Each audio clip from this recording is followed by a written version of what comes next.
Man, I hate this screen. What's wrong with being able to select a difficulty? Well, because on hard, all they do is increase the HP of monsters you fight. It's the laziest thing the developers could do, and raising the HP of monsters doesn't actually make the game any harder. It's stupid. Okay, so what's the difference between normal and hard? Hard should be harder than normal. You're using a word to describe itself. That's not very effective. Well, how would you define it? I would define it according to the universal definitions that sort of originate with the forms of Plato. What? Everyone has an idea of what hard is, and that hard should be universally true for all of us. No, everyone has their own definition of what's harder in a game. That's just a part of each of us being different from each other. You know we're the same person, right? Look, some of us struggle at being creative, and we just have to innovate off of other people's ideas. Get off my back. Fine. But there are things that we can all agree on, like 2 plus 2 being equal to 4. Actually, I just saw a video where 2 plus 2 was equal to 5. You didn't watch that video. Neither did you. I saw the thumbnail, and that shows that some people believe it. All right, let's ignore all the people who want to fight against reason and logic and try to stick to things a common person would understand. Like,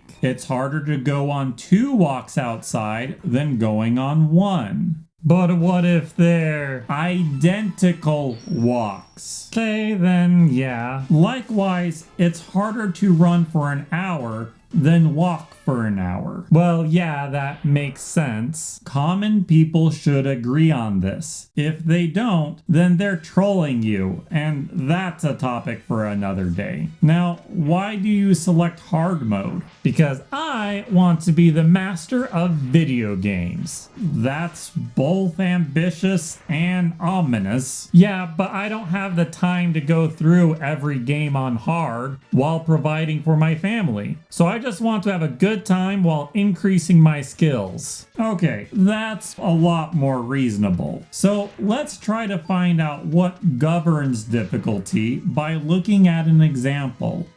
Let's say Tales of Vesperia. On easy mode, the enemies have stats at 70%, normal at 100%, and at hard their HP is at 250%. And their enemy attack power is at 120%. See, that's what I'm talking about.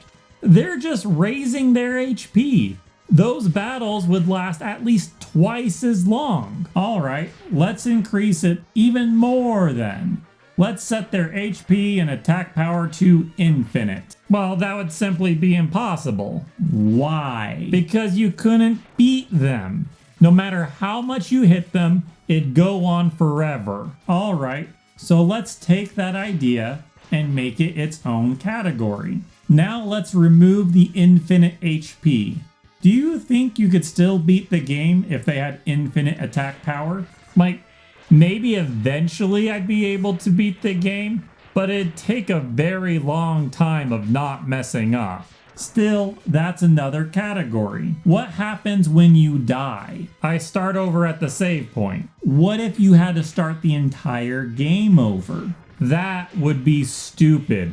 No one would beat the game then. But would it make the game harder? If the enemies still had infinite attack power, yeah, because instead of playing perfectly from save point to save point, I need to play perfectly the entire game, which is ridiculous. So if the game punishes you, that makes the game harder. I'm not sure about that. Like, in some games you unlock easy mode by dying, or they give you extra health. But that's rewarding you for dying. That's not actually punishing you. It's punishing my pride. Fine, for the sake of this conversation, when we're talking about punishing players, we're talking about punishing them in ways that make the game harder. Now, let's talk about battle length first. So on this screen, you're being asked whether or not the battle length should be increased. But I can't answer that question accurately until I go through the game first. Well,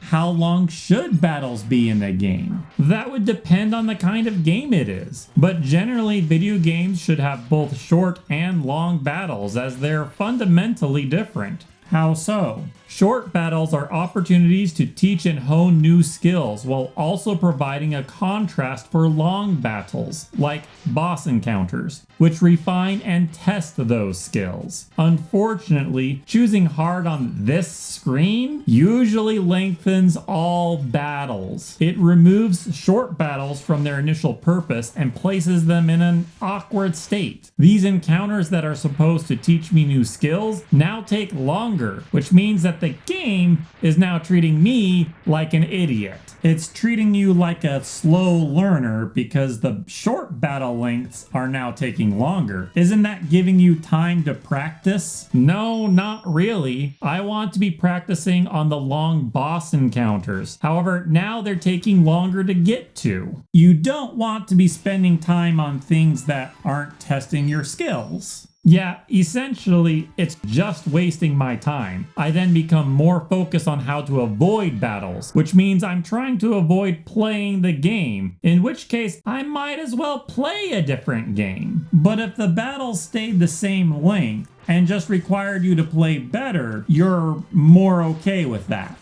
Generally, but it depends on the game. Well, I found some examples. In Nier Automata, you die in one hit on the hardest difficulty. In Evil Within 2, they limit the number of saves you have. In Mario Maker, you can make a jump pixel perfect by adding spikes. And in StarCraft 2, some strategies simply won't work on harder difficulties because they take too long. Yeah, those are all fine. The developer believes that there's an optimal way to play their game, and they're providing a way to enforce that playstyle. So what's an example that's not fine? Well, there's two big problems that stand out. Okay.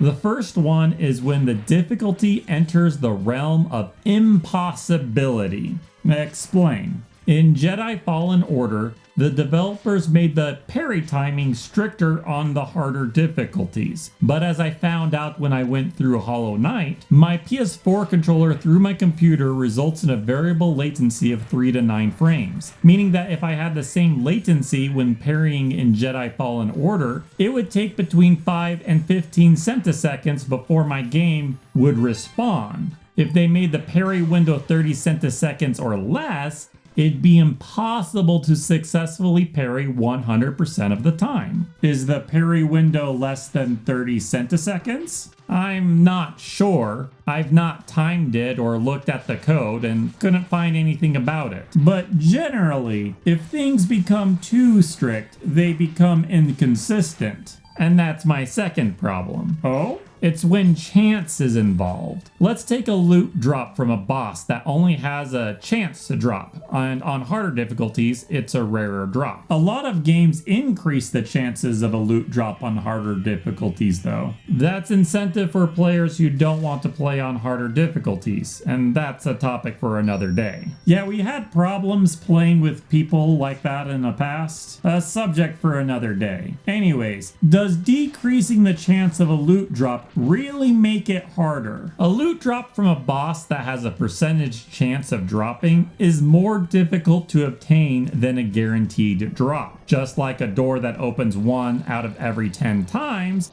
is more difficult to open than one that always opens. But the encounter itself isn't more difficult the second time you do it, and you do have a chance every time you beat the boss. Well, for a 1% drop chance, players would need to fight a boss 69 times for a 50% drop, which is going to take a long time.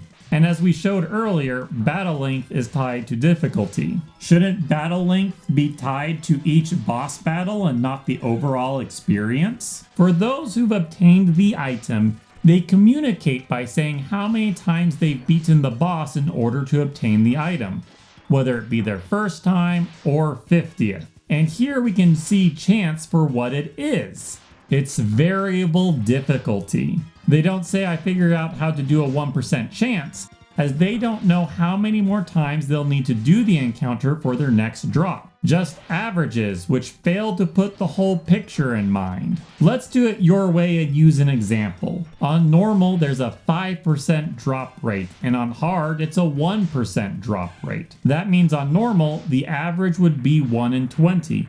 And on hard, the average would be 1 in 100. However, a player can expect to get lucky, but not too lucky, and get it a lot earlier.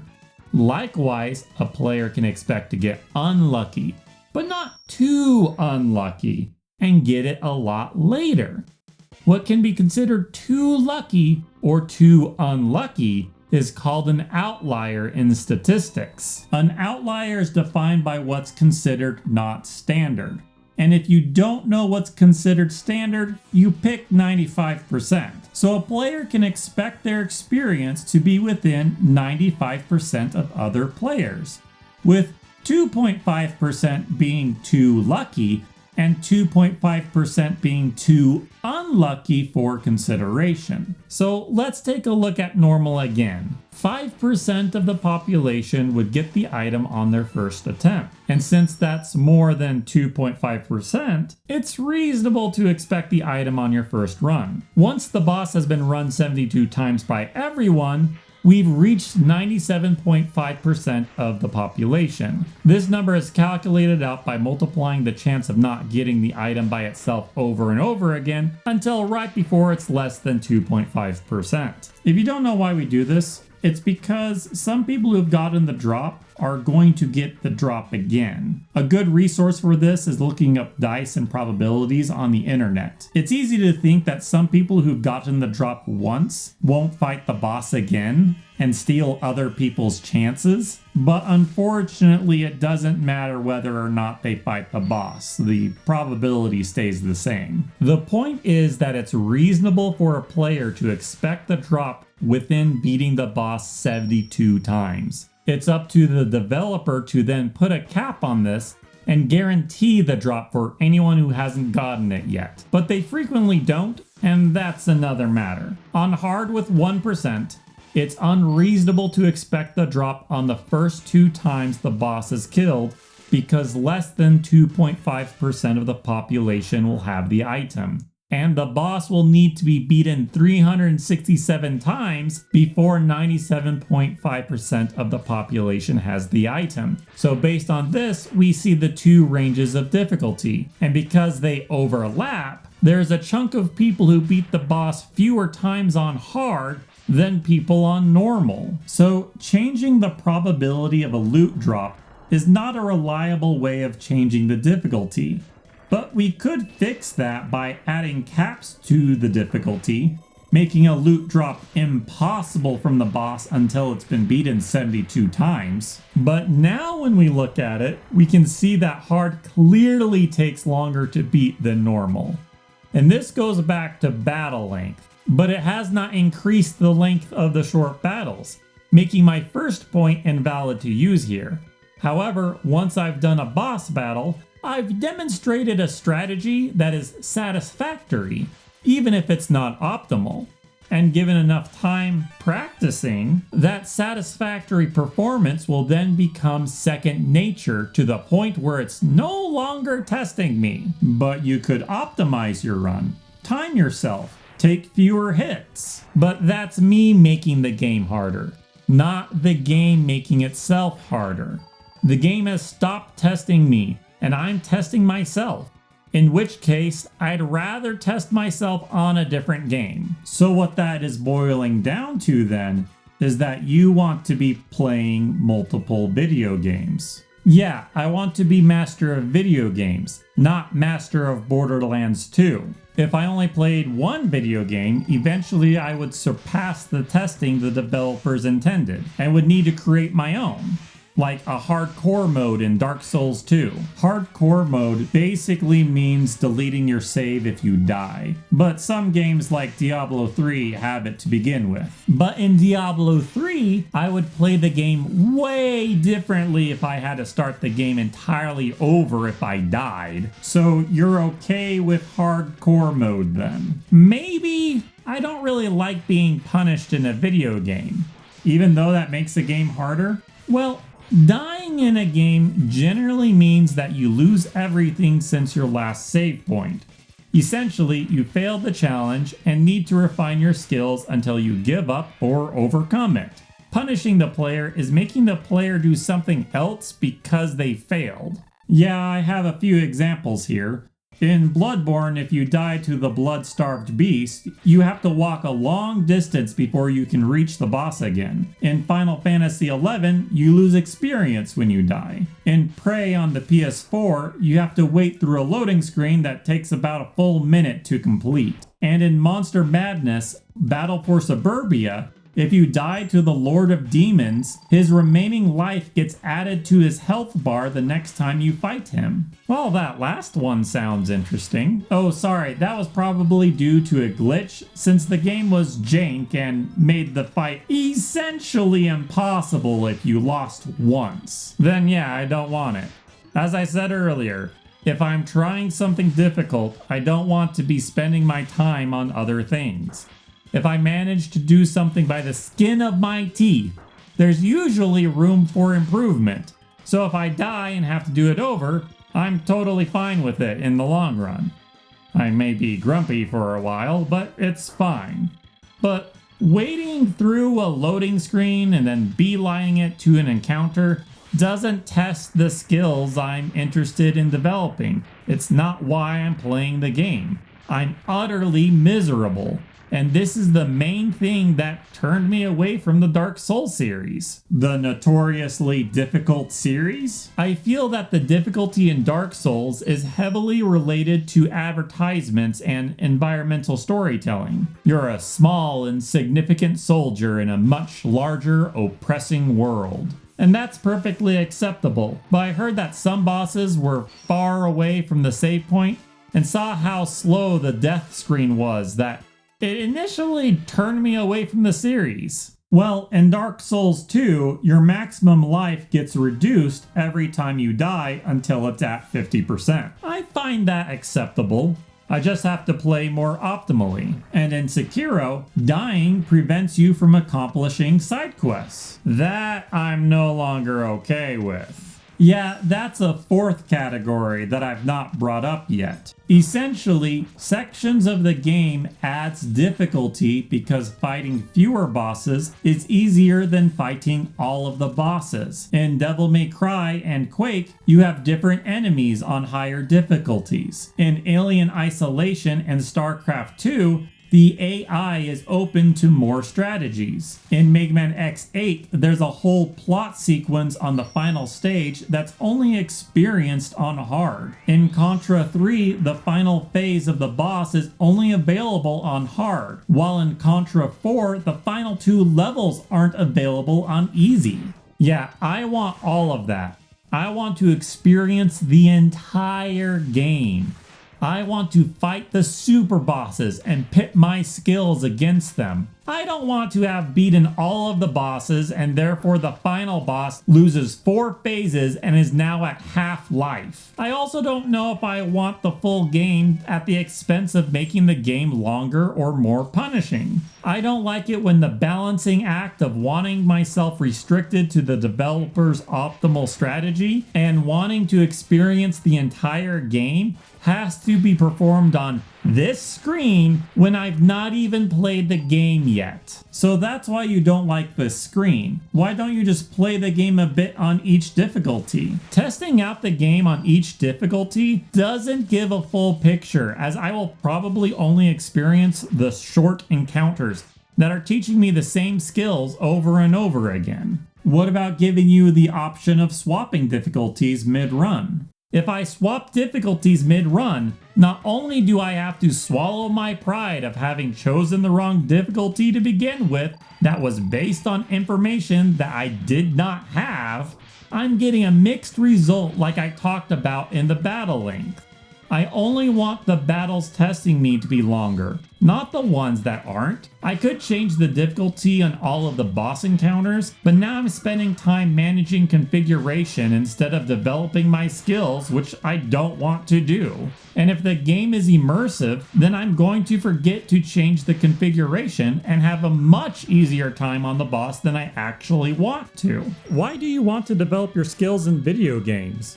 Why do you want to become a video game master? 2 reasons. Masters of a craft can recognize the effort that goes into their craft and therefore can accurately appreciate them. Another reason is that usually in a craft, there's a higher quality of fun that can only be experienced by those who are masters of it. So you're putting 10,000 hours into video games? I fully disagree with that whole 10,000 hour thing, but that's a topic for another day. You think we'll ever do this again? You think people will enjoy this? Are we going back to normal reviews? For now, yeah, definitely.